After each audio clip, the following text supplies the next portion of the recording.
Big news out of Baltimore, especially if you're a Ravens fan. The Ravens have re-signed Haloti Ngata, their nose tackle, to a 5-year, $61 million deal. Now, a couple of significant points about this. Number one is that the deal came before the Tuesday deadline this week to sign a franchise player to a multi-year contract or an extension. Ngata headed into the season as a $12.4 million franchise tender, and that money was fully guaranteed. So they avoid that deadline.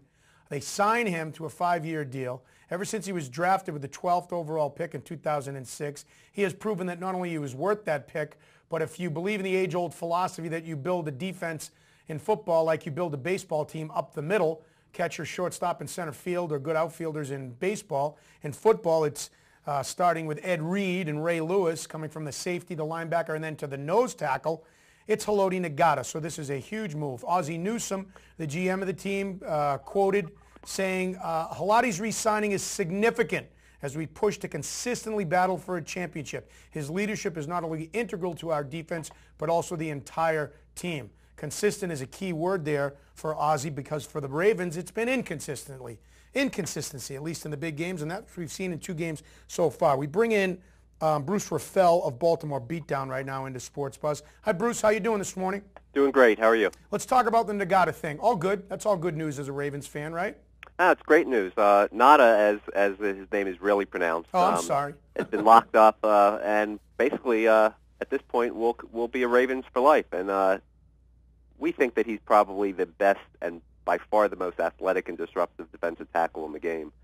To have him at his relatively young age at this point, along with Terrell Suggs, it sort of offsets some of the aging veterans we have in Ray Lewis and Ed Reed. Absolutely, and especially with Lewis and Reed being in, what, their 70s now?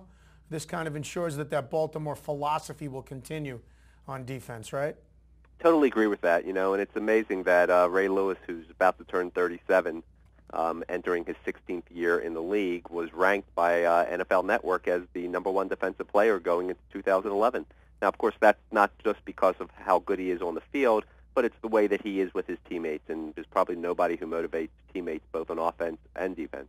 Yeah, and better than Ray. I agree with you on that, and I joke about the age, but like Brian Urlacher in Chicago, who got a lot of press for playing after his mom died last week, there probably is no 2 players in Ed Reed and Ray Lewis that are more instrumental in the identity of their team's defense than those 2. True? I totally agree, and I'll go a step further than that. People debate all the time, is Ray Lewis the best linebacker to ever play the game?